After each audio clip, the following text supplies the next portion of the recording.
I teach, you teach, we teach, they teach, he teaches, she teaches, it teaches. Present simple tense of the verb. Yes, let's talk about the present simple tense of the verb in today's video lesson.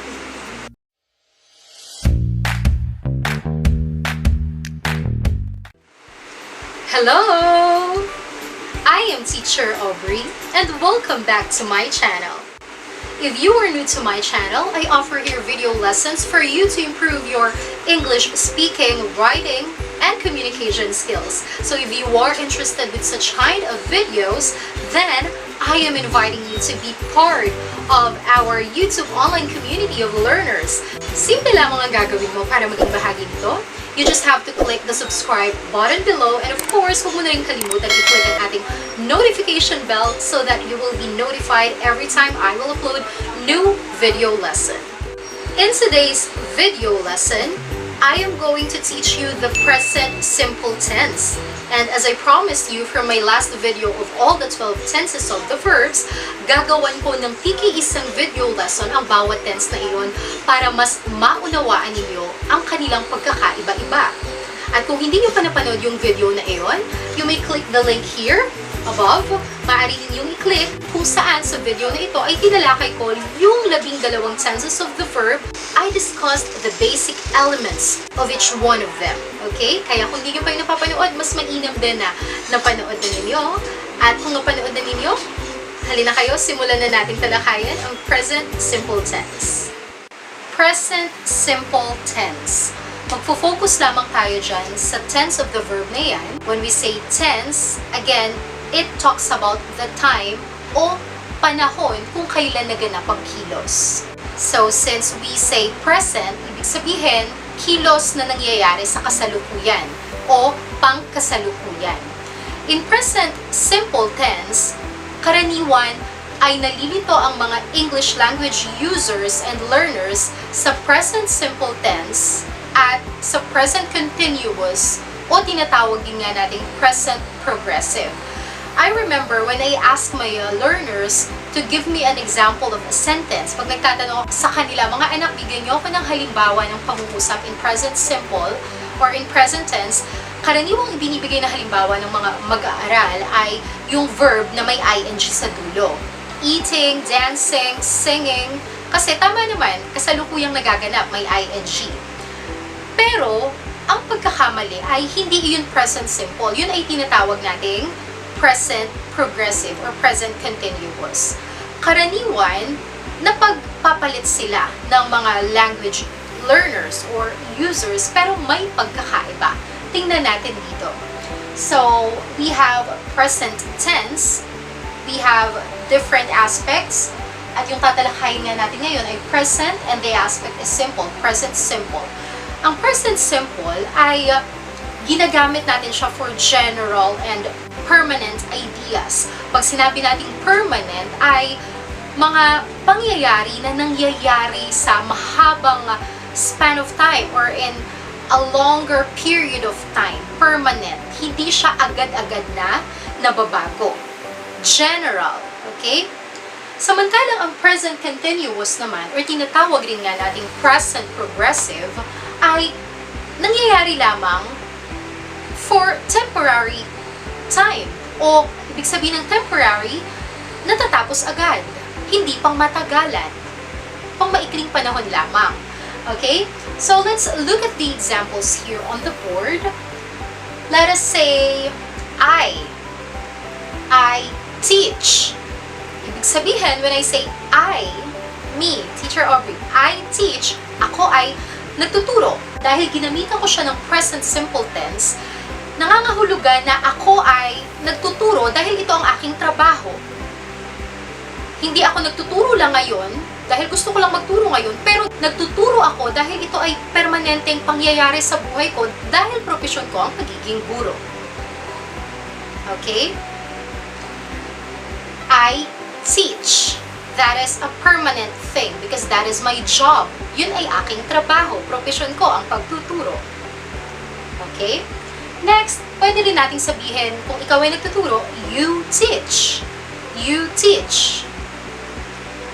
Pag marami, tayo, we teach. Kapag sila ay nagtuturo, tumutukoy ka sa grupo ng mga guro na iyon, they teach. They teach. Kapag ang isang lalaki na tinutukoy mo ay nagtuturo, you may say, he teaches. Pansinin niyo, he teaches. This one. Kung babae naman siya, you may say, she teaches. She teaches. At kapag tumutukoy ka sa isang maaaring organisasyon na nagtuturo ng kung anumang kaalaman, maaari mong sabihin, it teaches. Okay? Ngayon, pansinin natin. Teach, teach, teach, teach. Lahat ng yan, ginamitan natin ng base form of the verb in simple present, which is teach. Wala tayong nilagay na S or ES. Bakit? Sapagkat ang subject natin ay I, you, we, they, o kung ang inyong subject ay alinman sa apat na ito o anumang plural subject, or pag sinabi natin plural, marami. Ang verb ninyo dapat, in simple present, ay nasa base form. Wala kayong idadagdag na S. Understand?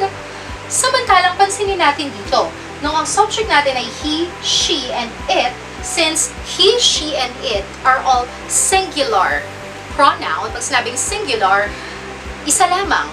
Okay? Dahil singular sila, ang ginamit natin ay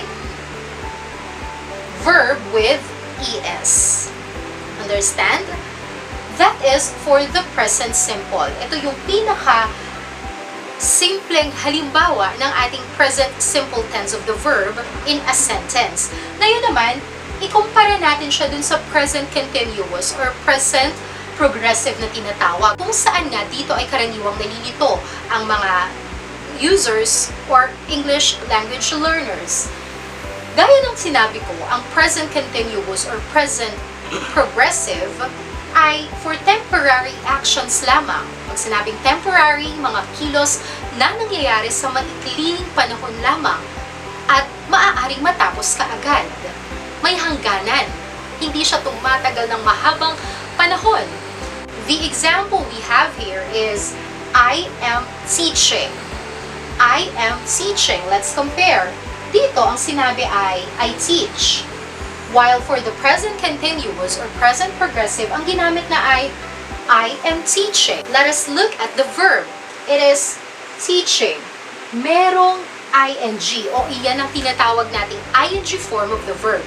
Kapag po ang mga verbs ay nilalagyan ng ing at nagfa-function siya sa sentence as verb or kilos, nangangahulugan na yung kilos na yun ay ngayon lang mismo nagaganap. Okay? The action is happening at the moment of speaking. So, pag sinabi kong I am teaching, ngayon lang ako nagtuturo. Maaaring may iba talaga akong trabaho. Maaaring isa pala talaga akong architect, isa akong engineer or chef. Or sabihin natin isa akong baker, naggumagawa ng cakes and pastries. Yun talaga yung ginagawa ko. Kapag sinabi ko na I am teaching, tumutukoy lamang ako doon sa kilos na pagtuturo na ngayon ko lang mismo ginagawa. Pero hindi nangangahulugan na yun ay trabaho ko talaga sa pangmatagalang panahon. Naintindihan?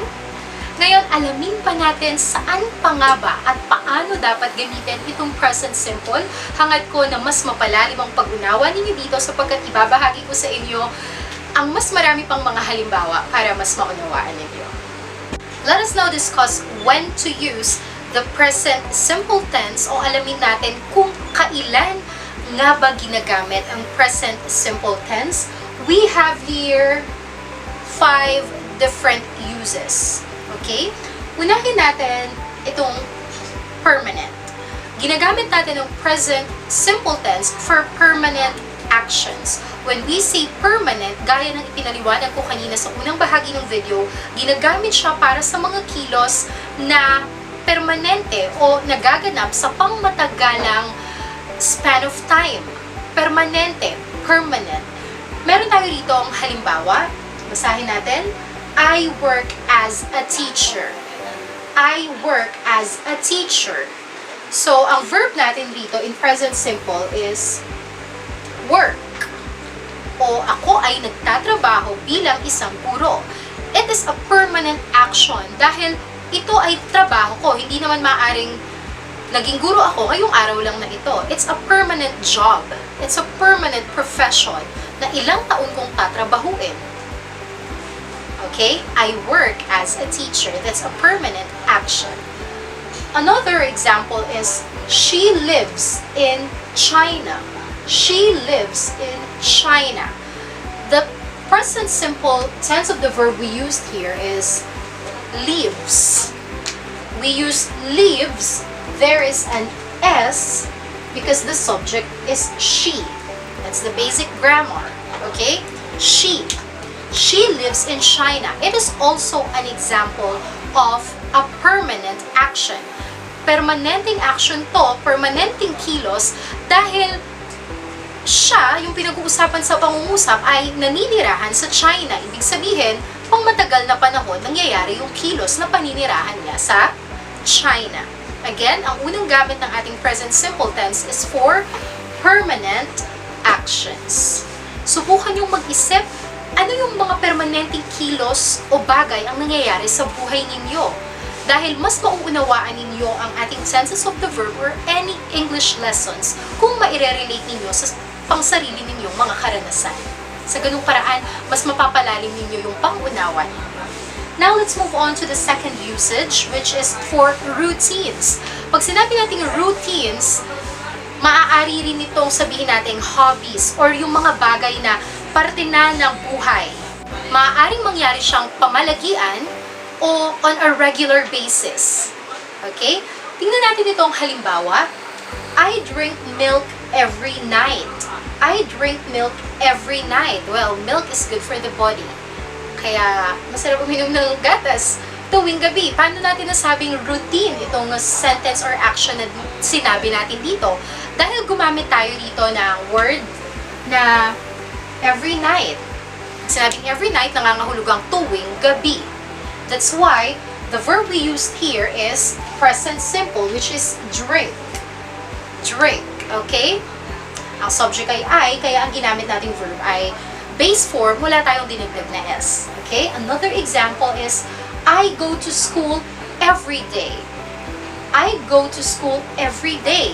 In this sentence, we use the time expression every day. At kapag sinabi natin every day, araw-araw, bawat araw. And that shows routine o palaging nangyayari. That's why the verb we use here is in present simple tense, which is go. I go. I go to school every day. Again, that's the second usage of present simple tense for routines. Now let's move on to the third usage, which is for the facts. When we say facts, things that are just there. It's just a truth. Hindi maaaring mabago. Pag sinabing facts, hindi yun yung bagay na pinaniniwalaan ko lang dahil gusto ko. Hindi yun yung bagay na pinaniniwalaan mo lang dahil sa tingin mo, yun yun. Pero, yun talaga yung totoo. That is a fact. Okay? Now, let's look at the example. The sun is hot. Hindi ko pwedeng sabihin para sa akin, ang araw ay mainit. Hindi naman pwedeng sabihin mo, para sa'yo ang araw ay malamig. Dahil ang araw talaga ay mainit. Hindi natin pwedeng mabago yun. That is a fact. That's why the verb we use here is. That is present simple. Another example is Philippines is an archipelago. Philippines is an archipelago. So, balikan ninyo sa mga nakaraan ninyong pag-aaral nung kayo primary, ang Pilipinas, ang ating bansa ay isang uri ng archipelago. Pag sinabing archipelago, ay binubuo siya ng mga pulo or islands. Okay? Mga pulo ng dagat. Kaya naman, hindi natin maaaring mabago yun dahil ang Pilipinas talaga ay nasa uri archipelago or in English, archipelago. That's why we use here also present simple. We use the verb is. Okay? The linking verb is. Both for the two example sentences. Kayo, subukan nyo mag-isip ng iba pang facts. Ano pa ba ibang facts? Maaari nating sabihin, the sun rises in the east. Ang araw ay sumisikat sa silangan. Diba? That is an example of fact. Okay? Now, let's move on to the fourth usage of present simple, which is for schedules. Schedules. Pag sinabi nating schedules, yung petsa kung kailan ginagawa ang isang kilos. Okay? Itong schedule na ito ay kahawigan niya rin yung routine. Pero dito sa schedule, mas specific tayo. Mas tiyak, maaaring magbigay rito ng tiyak na oras o ng petsa kung kailan ginagawa yung kilos. At nagfo-fall din siya sa routine dahil palagi na siyang ginagawa. Okay? Lagi tuwing sasabit yung ganong date, yung ganong oras, yung ganong petsa. Let's look at the example. The rehearsal starts at 8. The rehearsal starts at 8. So, binanggit natin dito ay at 8 tuwing alas 8. Kapag darating ang alas 8, nagsisimula ang pagsasanay o ang rehearsal. So, dahil tumukoy tayo sa isang schedule, tumukoy tayo sa oras kung kailan gagawin ang kilos, and that suggests schedule. Okay? That's why we also use there the present simple. Kaya ang ginamit natin ay starts. Ang subject natin ay rehearsal, which is singular. Kaya naman ang verb natin ay mayroong S, which is starts. Okay? Now, lastly, the fifth usage of the present simple is for frequency. When we say frequency in Filipino, it talks about kung gaano kadalas ginagawa ang kilos. Okay? Frequency. Mayroon nga tayong tinatawag, di ba, na adverb of frequency. Nangangahulugan yun in Filipino na pang-abay na kung saan tumutukoy kung gaano kadalas ginagawa ang kilos. In this sentence, we always talk about the issue or lagi namin pinag-uusapan ang usapin o ang issue. Ang ginamit natin ditong adverb of frequency o yung pang-abay na tumutukoy kung gaano kadalas ginawa ang kilos ay yung salitang always. And always in Filipino is palagi. Pag sinabing palagi, walang palya. Palagi, walang palya. Ang ginamit natin ay present simple, which is talk. Bakit talk? Dahil ang ating subject ay we, marami. That's why the verb we use is in its base form. Wala tayong idinagdag na kahit ano. Understand?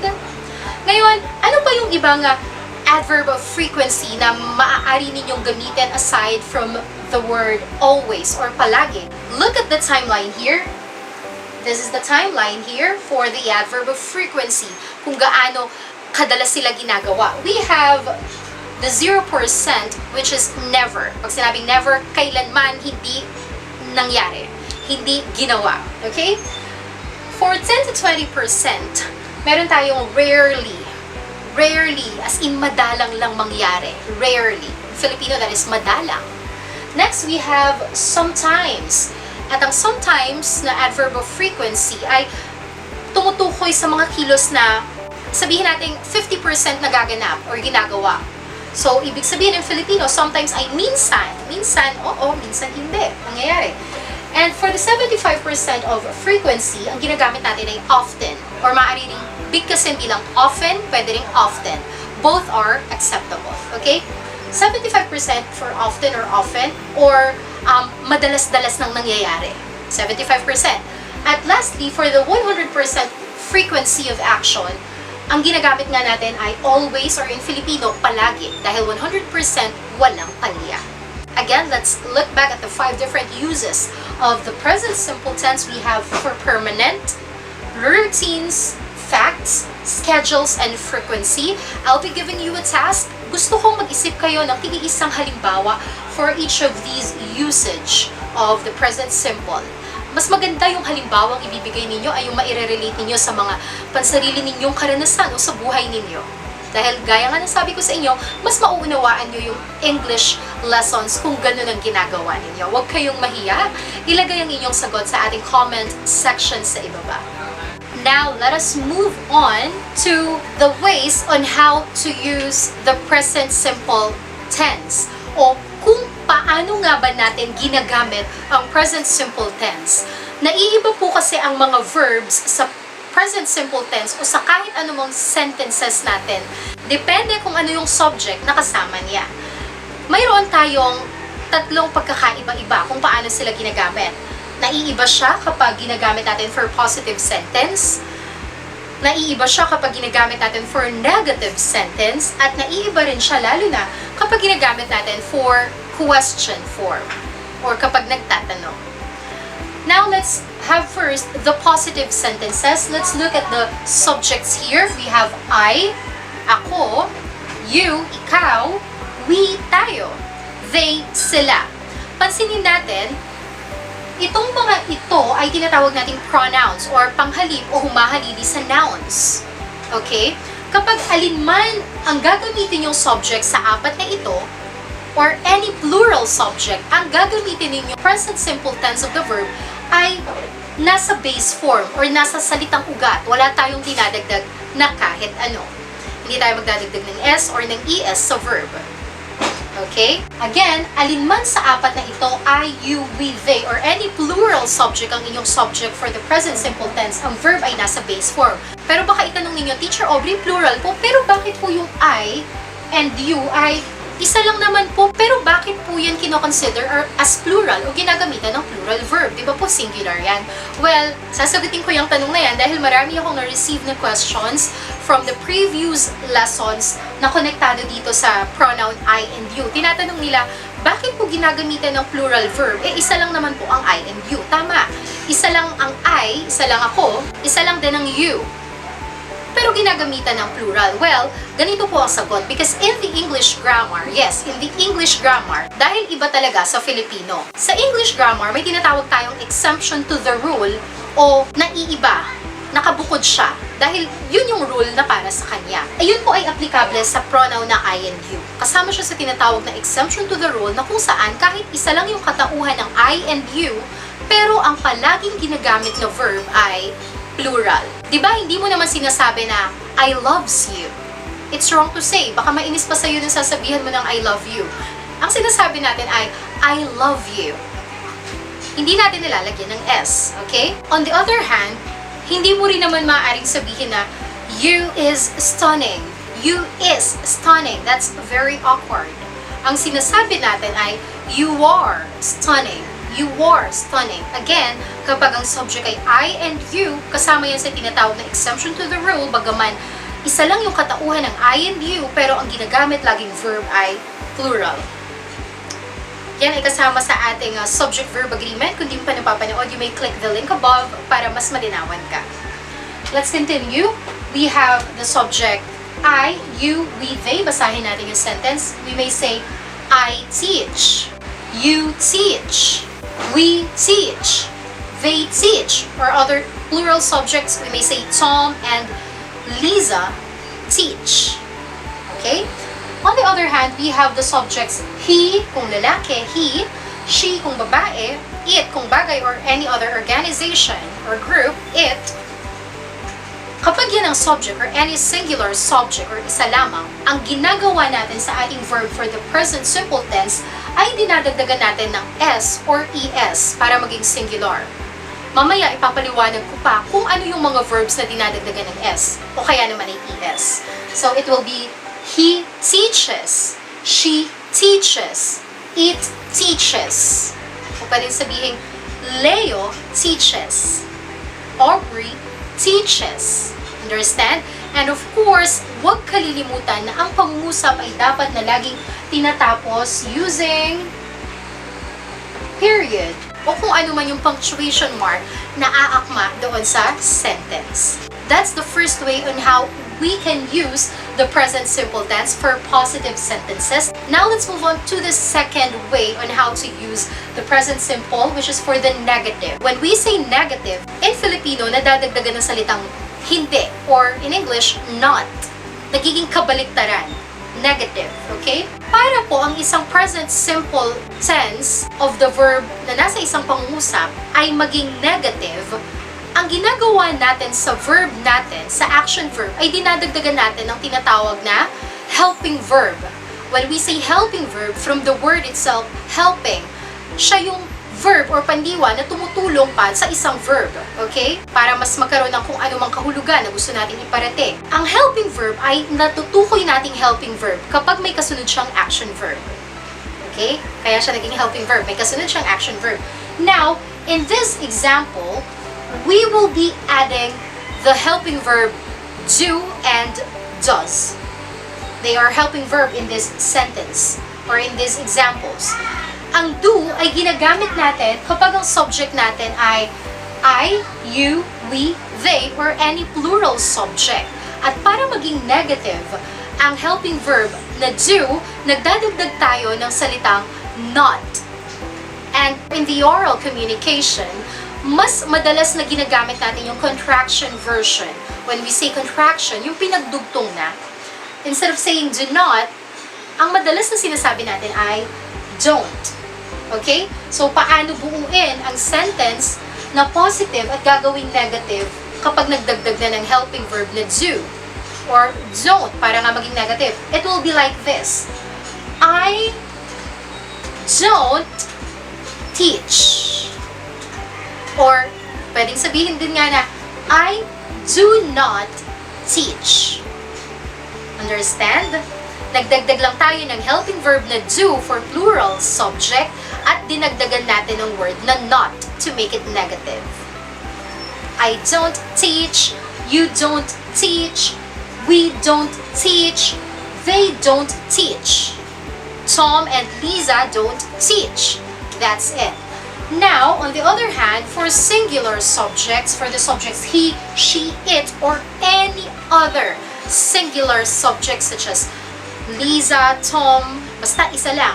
Ang ginagawa natin, ang ginagamit na helping verb ay does. And to make that negative, nagdadagdag tayo ng salitang not. So it will be does not, does not. It will be he does not teach. But again, as I told you, for oral communication, mas madalas ginagamit ang contraction.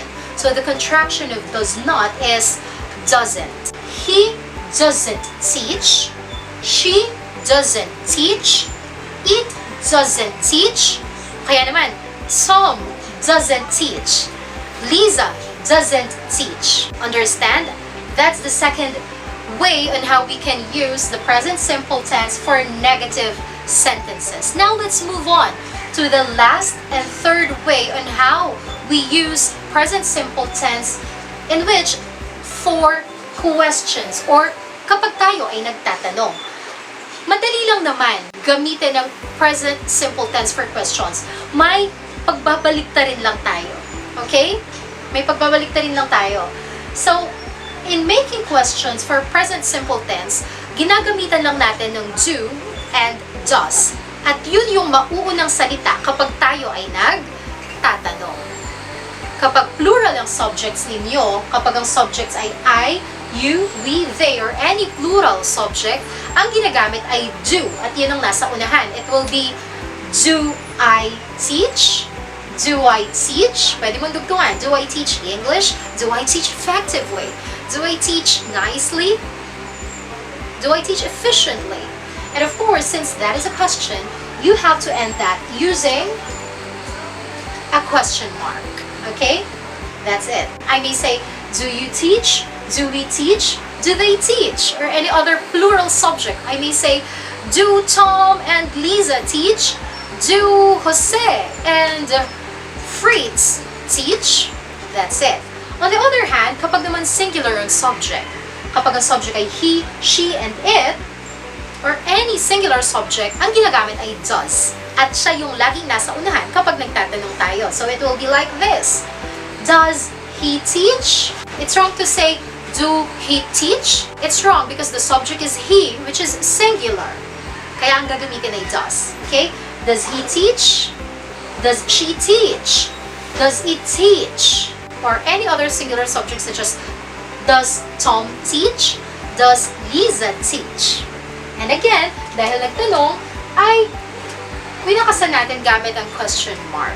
Okay? At pansinin ninyo, kaya ko kinahunan itong teaches, dahil sa lahat ng pinaggamitan natin ng present simple tense, ang dinadagdagan lang natin ng S at ES ay ang positive sentences in which we have singular subjects. Dito lang tayo sa ganitong pagkakataon nagdadagdag ng S and ES. Kapag ang ating subject ay plural subjects, hindi tayo nagdadagdag ng S sa verb. Kapag negative sentences, hindi tayo nagdadagdag ng S sa verb. Kapag naman question na ginamitan din ng do and does, hindi rin tayo nagdadagdag ng s. Tanging sa pagkakataon lang na singular subjects, tayo nagdadagdag ng s or ng es sa ating verb when we are using the present simple tense. Naintindihan? Ngayon, balikan natin itong question. Aside from the verb do and does na ginagamit natin sa umpisa ng pag-uusap kapag tayo ay magtatanong, may tinatawag rin tayong WH questions. Or yung mga salitang ginagamit natin pag nagtatanong. We have the WH questions such as what, where, when, who, and why, and the H which is how o paano. Kapag tayo ay magtatanong, aside from the verbs do and does na nilalagay natin sa unahan, kapag tayo nagtatanong, pwede rin naman tayong gumamit ng alinman dun sa WH questions natin. Paano ang gagawin? Idudugtong lang sa umpisa yung alinman sa WH question na yon. So, maaari nating itanong na, what do you do? Okay? What do you do? O kaya naman ay, when do you go to work? O kaya maaaring tanong na, when do I teach? When do you teach? Where do you teach? Okay? How do you teach? Kapag singular naman, where does he teach? When does he teach? Naintindihan? Ngayon, maaari kayong mag-isip ng inyong mga halimbawa para makita natin na active ang ating community of learners, and I'm really happy dahil marami ang nagpa-participate, nilalagay ang inyong mga kasagutan sa ating comment section sa ibaba. Ganun din ang gagawin nyo ngayon. Mag-isip kayo ng mga halimbawa using these examples that I gave you. Let us now move on to the spelling. Yes, kung paano ini-spell ang ating verbs in the present simple tense. Tandaan na kapag ang subject ay singular, ang verb natin ay dinadagdagan pwedeng ng s o ng es. Samantalang kapag ang subject ay plural, ang verb natin ay nasa base form lang, wala tayong dinadagdag na kahit ano, wala tayong binabago. Now, in our examples, ito yung mga verbs na gagamitin natin kapag ang subject ay singular. Dahil dadagdagan natin ng s or ng es. Dahil ang mga verbs ay pwedeng dagdagan ng s or es, depende kung ano yung kanyang huling spelling or kung ano yung kanyang huling titik. Tingnan natin. Karamihan sa mga verbs ay dinadagdagan lang ng s. Okay? Karamihan. Ano yung mga halimbawa? We have the verbs sing, it becomes sings. Laugh becomes laughs. Walk becomes walks. Other verbs are dance becomes dances. Dahil nagtatapos ng dance sa E, nagdagdag na lang ng S. Okay, ngayon, subukan nyo mag-isip. Ano yung ibang verbs na dinadagdagan lang ng S? Ilagay niyo sa comment section sa ibaba. Now, let's move on to the verbs that are ending in S, SH, CH, and X. So, eto po, yung mga verbs daw na nagtatapos sa S, sa SH, CH, at X, ang ginagawa naman para maging singular ay dinadagdagan na natin ng ES. ES na ang idinadagdag. These are the examples. We have the verb miss. It becomes misses. Wash becomes washes. Teach becomes teaches. Hindi naman pwedeng teach tapos S lang agad. Dapat may ES. May E. Dahil nagtapos siya sa consonants CH. Okay? And mix becomes mixes. Understand? Now, think of an example. Ilagay nyo rin sa comments section sa ibaba. Now, let's move on to the verbs that are ending in consonant and Y. So, ito yung mga verbs. Kapag ang mga verbs ay nagtatapos sa titik Y or sa letter Y, ang gagawin natin para maging singular sila ay idinadrop natin or inaalis natin ng Y at pinapalitan yung Y ng I at nagdadagdag ng ES. Drop the Y and then add IES. So, it will be like this. For the verb cry, it becomes cries. Nawala yung Y, pinalitan ng I at nagdagdag ng ES. For the verb study, it becomes studies. Nawala yung Y, pinalitan ng I at nagdagdag ng ES. Understand?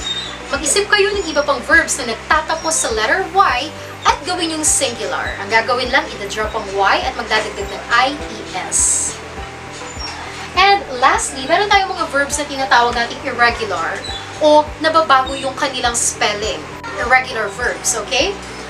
Ito nga yung mga nababago yung spelling. From plural para maging singular, hindi lang tayo basta-basta nagdadagdag ng S or ES. May pagbabago sa spelling. So, for the verb go, ayan, nagdagdag tayo ng ES, naging goes. Do, naging does, nagdagdag lang din ng ES. Pero may verbs na iba, katulad ng have. Hindi pwede maging haves. Ang ginagamit nating singular ng have is has. Subukan nyo mag-search ano pa yung ibang uri ng ganyang irregular verbs. I-share nyo rin sa ating comment section below. Now this time, let us move on the short answers o kapag ginagamit ang present simple tense sa pagtatanong paano ang dapat na pagsagot. Now we have here questions o mga tanong in present simple tense na dapat ang sagot din ay nasa present simple tense. Ituturo ko sa inyo yung simpleng pagsagot na hindi lang basta yes or no. Okay? The first example we have here is, do you like this? Do you like this? Gusto mo ba ito? Gusto mo ba nito? Okay? So, kapag positive answer, kapag gusto mo sabihin oo, gusto mo, sasabihin mo lang ay yes. Dahil ikaw ang tinanong, you were asked, you will answer I. Yes, I. Ano yung ginamit? Ang ginamit ay do. Okay? Ang helping verb na ginamit ay do. So, ilalagay mo lang siya dun. Yes, I do. Okay? Yes, I do. Kapag naman hindi mo gusto yon, yung tinatanong sa'yo, ang sasabihin mo lang ay, no, I do not. Nagdagdag ka lang ng not at ginamit mo yung contraction. No, I do not. Or, no, I don't. Okay? Hindi lang basta, yes, no. Dagdagan mo pa. Nung subject, dagdagan mo ng subject, followed by the helping verb being used. If it's positive, do. If it's negative, don't. Okay? So, sa do, wala siyang contraction. It's just do. Dito, may contraction. Do not. It becomes don't. Okay? Another example is, does he teach English? Does he teach English? Kung oo, ang sagot mo ay yes, he does. There's no contraction. Does lang, kasi positive. Kung negative naman, no, he is the subject. No, he plus the helping verb does. And since we said no, negative, nagdagdag tayo ng word na not, and we used the contraction of does not, that's why it becomes doesn't. No, he doesn't. Understand? And lastly is this. Do they attend the meeting? Do they attend the meeting? If it's a yes, you just have to say yes. What's the subject? They. Yes, they. What's the helping verb being used? Do. Yes, they do. That's it. That's the short answer for that. Yes, they do. And if it's negative, you just have to say no plus the subject, they, plus the helping verb do, plus the word not. And let's do the contraction. Do and not, it becomes don't. That's why it becomes no, they don't. That's it. Now, let us move on to the common errors o yung karaniwang pagkakamaling na kocommit ng ating mga English language learners whenever they are going to use the present simple tense. We have different area for the tense, for the verb form, for the spelling, and for the missing word. Unahin natin yung for the tense. Let's have the sentence, Chris is living in Hawaii. Chris is living in Hawaii. Since ang gusto nating iparating ay si Chris ay naninirahan and that's a permanent thing. Dun siya talaga nakatira sa Hawaii. Hindi lang ngayon, hindi lang bukas, hindi lang pang isang linggo. Pero dun talaga siya permanenteng nakatira. That's why it's wrong to use is living. Mali yung sasabihin natin is living. So, instead of saying is living, which is nasa present continuous tense and aspect yan, ang gagamitin natin ay magiging Chris lives in Hawaii. Okay? Next naman, for the verb form. Let's look at the examples. They likes to go on a trip. They likes to go on a trip. What's wrong with that sentence? What's wrong with that sentence? Well, obviously, since the subject is they, ang subject natin ay they, sila, marami. At kapag marami ang subject, ang ginagawa natin sa verb, hindi tayo nagdadagdag ng kahit ano, di ba? Yes, base form lamang po. Kaya maling sabihin na likes. Instead, just use the verb in base form, which is like. They like to go on a trip. Next is, we doesn't clean the room. The subject is we. We. Marami.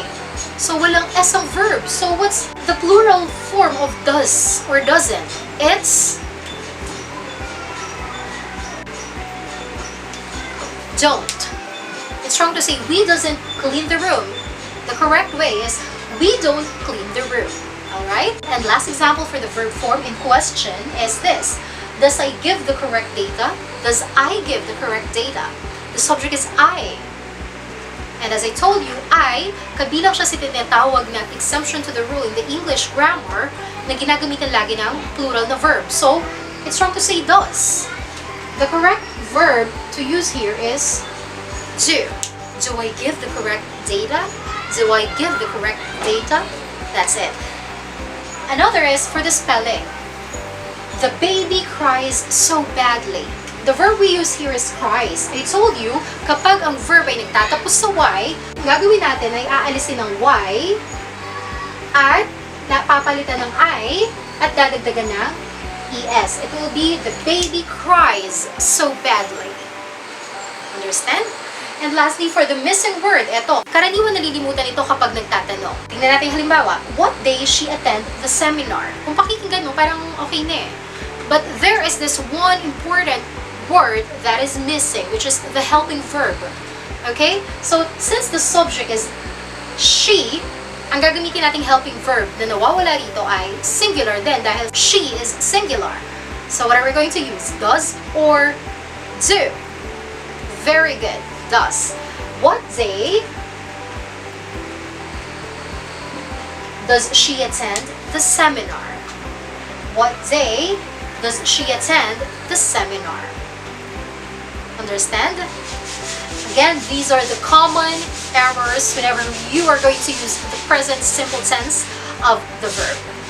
Lastly, let us have a short practice to check how well you understand the topic. Meron ako itong 7 sentences, 3 for positive, 2 for negative, and 2 for question form. Ang gagawin nyo lang ay ibibigay nyo yung tamang verb for each of the sentence. Okay? So, 1 to 3 is positive. Let's try to read. Number 1 is, you eat. You have to use the same verbs in the example for the sentence that you have to complete. Okay? So, we have, you eat.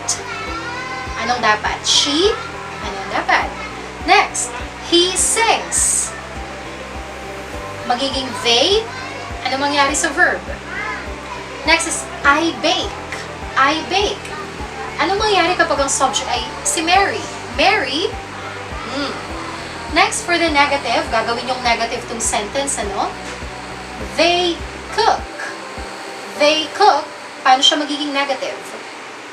She dance. Pinalitan natin yung subject, ginawa natin he. Gagawin natin negative yung verb na dance. And lastly, for question form, gagawin yung question form itong sentences na ito. We have Lay, kulang ng S. Lay wants to avail the item. Lay wants to avail the item. And the last is, we prepared the room for her.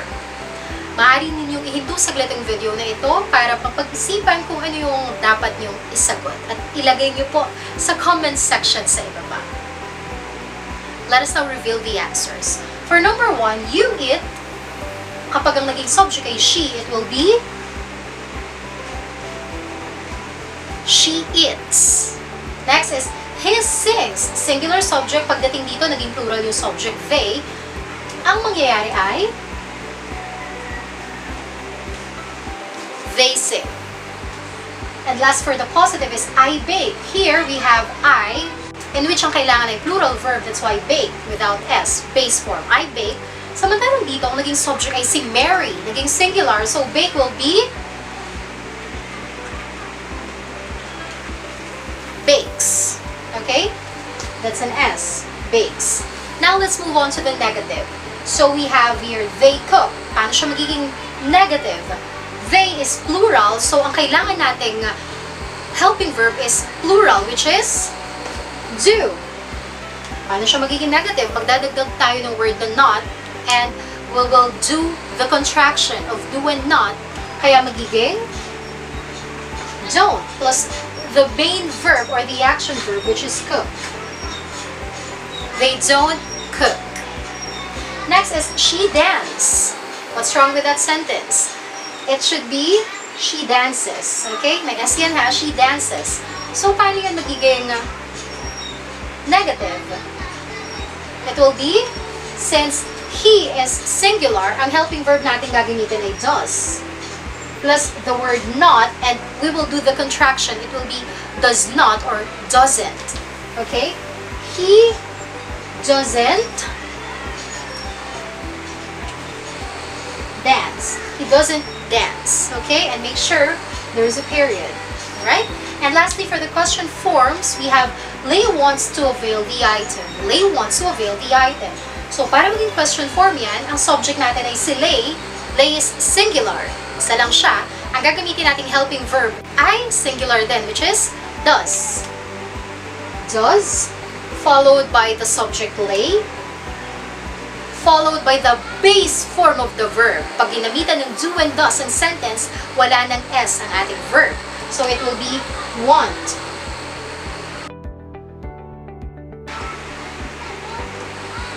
The item. That's it. Does Lay want to avail the item? Next is we prepare the room for her. The subject is we, which is plural. Marami. Since the subject is we, ang gagamitin natin helping verb ay do. Plus the subject we, plus the base form of the verb prepare. Do we prepare the room for her? Do we prepare the room for her? Now, don't be shy to share with us, to share with me and with the whole community of learners your scores in the comment section below. And that's all for today's lesson of our present simple tense. And I promise you na marami pang kasunod. Meron pa tayong natitirang 11 different tenses. So baybayin nyo ang ating series of lessons na ito. At kung marami kang natutunan sa lesson natin today, huwag kalimutan at huwag mahihiyang mag-like, mag-comment, at i-share mo na rin sa iyong mga kaibigan, mga kapatid, kamag-anak, at kakilala para matutunan din nila. At kung hindi ka pa bahagi ng ating community of learners here in YouTube, simple lang ang gagawin. You just have to click the subscribe button below and don't forget to ring the notification bell para lagi kang updated every time I will upload new video. And this time, let us have our shoutout time! Una kong isa-shoutout ay ang ating mga exclusive members of our channel. Yes, we call them exclusive members because they already joined the membership that I offer here in my YouTube channel. Paano po nangyari yun, Teacher Aubrey? If you could see the subscribe button, sa kanan yan ay may makikita kayong word na join. So if you will click the join, you will be a member of our community. Together with me as your teacher, you will see 3 different levels. We have the neophyte, the leader, and the master. Mamimili kayo doon. May different perks akong ino-offer, exclusive lang para sa inyong mga magme-members. So, ngayon, gagawin ko para ma-reach out ko kayo because I'll be giving you exclusive offers and gifts, ay i-reach out nyo ako sa aking Facebook page. Ayan, Learn English with Teacher Aubrey. Don't forget to like, okay? Marami ako na-receive na personal messages at pinagsisikapan ko na ma-replyan isa-isa at magpasalamat po sa inyo. At kung may tanong kayo, sinisikap ko rin naman pong masagot. Reach me out in my Facebook page, Learn English with Teacher Aubrey. Lahat po nang nag-join na member. At ngayon, sila muna ang una kong isa-shoutout. Shoutout kay Edmar Fernandez. We also have Eric Padlan, Abel TDC, Jenny Maribao, Marcelo Asuncion Garcia, Albert Guiang, Arthur Galera, Romeo Rebustes, Franklin Beltran, and Joseph Celestre. So far, sila ang bahagi ng ating exclusive membership group in which I'll be giving them exclusive offers and perks. And now, i-shoutout pa natin yung mga nag-request sa ating comment section. Basahin natin. Unang-una, si Ice Ibarra.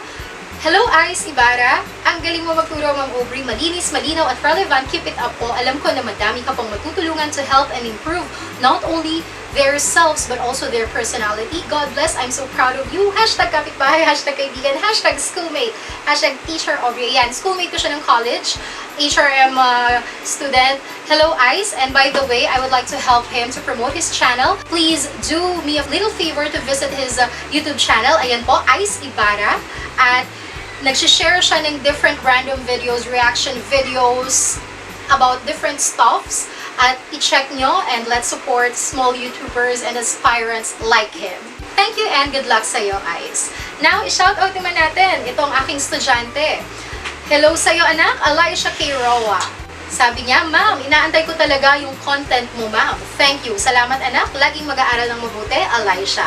Next naman, i-shoutout natin si Vamigan Abelia. Hello, Vamigan Abelia. Pa-shoutout po, ma'am, watching from Cebu. Thank you for this, ma'am. Kumusta po ang lahat ng mga taga Cebu? Mag-iingat po kayong palagi. Next, i-shoutout natin si Paring Castor. Ayan, ang aking mabuting kaibigan, Paring Castor. He's also a teacher, but he is a math teacher. Ayan, thank you po, ma'am. Thank you rin. Marami siyang naitulong sa akin when I was starting my YouTube journey. Ayan, please do me a little favor to visit his channel. Paring Castor, he offers lessons, tutorials in math, and he also loves music. Kaya marami kayong kung ano-anong matututunan sa kanya. Thank you, Sir Mark, Paring Castor. And next naman, i-shout out natin si Dondo Mac. Hello, Dondo Mac. Thank you, ma'am, watching from Saudi. Mag-iingat po kayong lahat dyan sa Saudi. Next, i-shoutout natin si Cristel Suizo. Hello, Cristel Suizo. Hello, Ma'am Aubrey. 2 weeks pa lang ako nakasubaybay sa YouTube channel mo. Pero madami na akong natutunan sa mga pagtuturo mo at lalo na sa pag-pronounce ng mga words. Sobrang husay niyo po sa pagtuturo. Marami pong salamat. Pa-shoutout na lang po, ma'am, sa next video. God bless and more power. Watching from Hong Kong. Hello po. Mag-iingat po kayong lagi dyan sa Hong Kong. Thank you, Miss Cristel Suizo. Next naman, shoutout natin si Cherish. Pero ibang pangalan niya. Sabi niya pa, shoutout po, Zej Yalanib po. Please, please, watching from Isabela. Ayan, binabati ko po ang lahat ng mga taga-Isabela, most especially to you, Zej Yalanib or Cherish. Next, i-shoutout natin si Aubrey Bermudez. Sabi niya, thank you, Ma'am Aubrey, watching here from Riyadh, Kingdom of Saudi Arabia. Mag-iingat po kayong lagi dyan sa Saudi. Maraming salamat, Aubrey Bermudez. Okay, next naman, i-shoutout natin si Margo Narca. Hello, Margo. Salamat sa pagtuturo, Teacher Aubrey. Thank you rin, na-appreciate ninyo. And next, i-shoutout natin si Molita Inson. Hello, Molita Inson. Hello, Mom Aubrey. Thank you for your video. Watching here in Austria, Europe. Refreshing my English grammar. Super galing mo. Marami pong salamat. Ayan, at mag-iingat po kayong lahat dyan, mga kababayan natin sa Austria, sa Europe. Thank you, Molita Inson. And next, shoutout natin si Jester Francisco. Sabi niya, thank you, Ma'am Aubrey. Happy learning. I watch your video. I want to enhance my knowledge about English language. Education is my course. BSE English. More videos to upload. Well, I'm glad kasi pareho kami ng course. I also took up BSE English nung ako ay college. At nawa, marami pa akong maituro sa'yo para mag-improve ka, lalo na kapag ikaw ay naging teacher na rin sooner or later. Jester Francisco. And lastly, shoutout natin si Arabella Sudario. Hello, Arabella Sudario. Very informative po ng channel mo po. Ayan, thank you so much. At yun naman talaga ang purpose ko. That's why I did this channel to help you improve, most especially in the English subject. And that's the end of our shoutout in this video lesson. Kung nais nyo rin ma-shoutout, maaari kayong mag-join sa ating membership for some exclusive perks that you might receive from me as your teacher, and huwag rin mahihiyang mag-comment sa ating comment section sa ibaba. Again, nais kong laging ipaalala sa inyo na lahat ng bagay ay kaya nating matutunan basta manatili tayong may mapagkumbabang mga puso at isipan, matuto tayong tumanggap ng pagkakamali, matutong makinig, at laging pagsikapan, laging pagsanayan ng mga bagay na gusto nating gawin, at totoong walang imposible basta iyong pinagsisikapan. Until my next video, bye for now!